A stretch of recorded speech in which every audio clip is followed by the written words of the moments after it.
Hai teman-teman, perkenalkan nama aku Nabila. Aku salah satu mahasiswa semester 4 Fakultas Psikologi FMK. Hari ini aku mau ngebahas tentang self compassion. Berbuat baik dan berbelas kasih pada orang lain merupakan hal yang sewajarnya kita lakukan dalam kehidupan kita. Namun, sudahkah kita mengasihi diri kita sendiri? Saat kita mengalami permasalahan dan melewati masa-masa yang sulit, kita sering terpaku pada hal yang negatif yang ada dalam diri kita. Kita sering mengkritik, menyalahkan diri, menganggap diri yang buruk dan tak berguna. Perasaan dan pemikiran semacam ini tidak membuat keadaan kita semakin baik, namun malah memperburuk keadaan. Pada saat yang sulit, menumbuhkan self-compassion itu bisa menjadi jalan yang terbaik untuk memperoleh kehidupan yang lebih positif dan membahagiakan. Sebelum aku bahas materi tersebut, apakah kalian tahu self-compassion itu apa? Jadi, self-compassion itu berasal dari kata compassion yang diartikan sebagai kemampuan yang melibatkan perasaan tersentuh pada penderitaan diri sendiri, tidak mencoba menghindar atau memutuskan diri dari penderitaan tersebut, dan berusaha dalam mengurangi penderitaan diri sendiri dengan kebaikan. Menurut Neff, pada tahun 2003, self-compassion merupakan kemampuan yang melibatkan proses memahami diri sendiri tanpa memunculkan kritik terhadap penderitaan, kegagalan, atau ketidakmampuan yang dialami dengan memahami bahwa ketiga hal tersebut adalah bagian dari kehidupan manusia pada umumnya.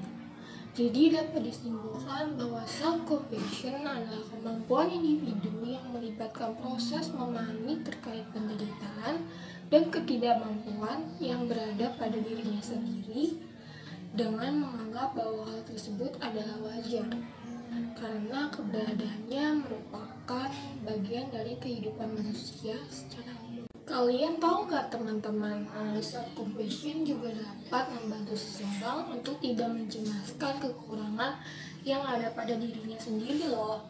Karena orang yang memiliki self-compassion dapat memperlakukan seseorang dan dirinya secara baik dan memahami ketidaksempurnaan manusia. Menurut Neff, dalam Ramadhani dan Nur di Bayan Garut pada tahun 2014, seseorang yang memiliki self-compassion tinggi mempunyai ciri, yaitu 1. Mampu menerima diri sendiri baik kelebihan maupun kelemahannya. 2. Mampu menerima kesalahan atau kegagalan sebagai suatu hal umum yang juga dialami oleh orang lain. Yang ketiga, mempunyai kesadaran tentang keterhubungan antara segala sesuatu. Menurut Neff, pada tahun 2016, self-compassion yang tinggi pada diri individu akan ditunjukkan dengan adanya sikap yang baik dalam memandangi diri, yaitu self-kindness atau self-kindness merasa bahwa kekurangan dan keterbatasan yang dimiliki merupakan bagian dari menjadi manusia normal atau common humanity dan sadar penuh terhadap kondisi yang mereka alami atau mindfulness. Selanjutnya adalah dimensi-dimensi self-compassion. Jadi dimensi-dimensi self-compassion ini terdiri dari ada self-kindness, common humanity, and mindfulness. Yang pertama itu ada self-kindness. Self-kindness atau kebaikan diri. Self-kindness atau kebaikan diri adalah kemampuan individu untuk memahami dan menerima diri apa adanya, serta memberikan kelembutan, tidak menyakiti atau menghakimi diri sendiri. Yang kedua ada common humanity atau sifat manusiawi. Common humanity adalah kesadaran bahwa individu memandang kesulitan, kegagalan, dan tantangan merupakan bagian dari hidup manusia dan merupakan sesuatu yang dialami oleh semua orang, bukan hanya dialami oleh dirinya sendiri. Yang ketiga ada mindfulness atau kesadaran penuh atas situasi saat ini. Jadi mindfulness adalah melihat secara jelas, menerima, dan menghadapi kenyataan tanpa menghakimi terhadap apa yang terjadi di dalam suatu situasi. Selanjutnya ada komponen-komponen self-compassion. Yang komponen compassion yang pertama itu ada self kindness versus self judgment, yaitu kemampuan individu untuk memahami diri sendiri saat menghadapi penderitaan, kegagalan, atau ketidaksempurnaan tanpa melakukan self judgment terhadap diri sendiri. Yang kedua itu ada common humanity versus isolation, yaitu pengertian dan kesadaran individu bahwa penderitaan, kegagalan, atau ketidaksempurnaan diri merupakan bagian dari kehidupan yang dialami oleh semua manusia, sehingga dapat membuat individu melihat segala sesuatu dalam perspektif yang lebih baik. Selanjutnya ada mindfulness versus over-identification, yaitu kemampuan individu untuk menyadari, memberi pengertian kepada diri sendiri, dan menghadapi perasaan yang ia rasakan, serta mengambil pendekatan yang seimbang saat mengalami kegagalan, tanpa menekan atau melebih-lebihkan perasaannya itu. Fungsi self-compassion adalah sebagai strategi beradaptasi untuk menata emosi dengan cara menurunkan emosi negatif serta meningkatkan emosi positif berupa kebaikan dan hubungan. Selanjutnya adalah dampak dari self-compassion. Yang pertama itu ada emotional resilience. Jadi self-compassion merupakan alat yang sangat ampuh saat kita menghadapi kesulitan emosi, membebaskan kita dari siklus deskriptif atau reaktivitas emosional yang sering mempengaruhi kehidupan individu, dan memberikan ketahanan emosional dan meningkatkan kesejahteraan atau well-being. Selanjutnya itu ada opting out of the self-esteem gap. Jadi di sini itu dijelaskan bahwa meskipun self-compassion menghasilkan emosi positif dan tidak melakukannya dengan menilai dari sebagai baik daripada buruk.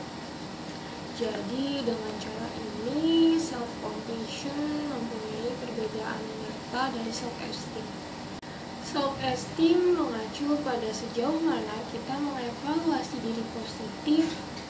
Diri positif ini mewakili berapa banyak kita suka atau menghargai diri kita sendiri, dan sering didasarkan pada perbandingan dengan orang lain menurut Heckler tahun 1999.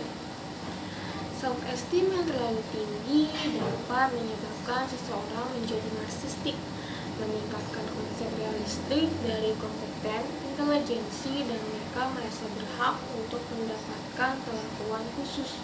Self-compassion bukan mencoba untuk menentukan layak atau bagaimana esensi diri kita, bukan pemikiran atau menilai diri atau penilaian. Yang terakhir adalah motivation and personal growth. Jadi dampak self-compassion ini itu fungsi psikologis lainnya adalah sebagai sumber motivasi, dukungan positif, dan penuh harapan akan menghasilkan pencapaian tertinggi seseorang individu akan membutuhkan untuk merasa aman, tenang, dan percaya diri untuk melakukan usaha yang terbaik.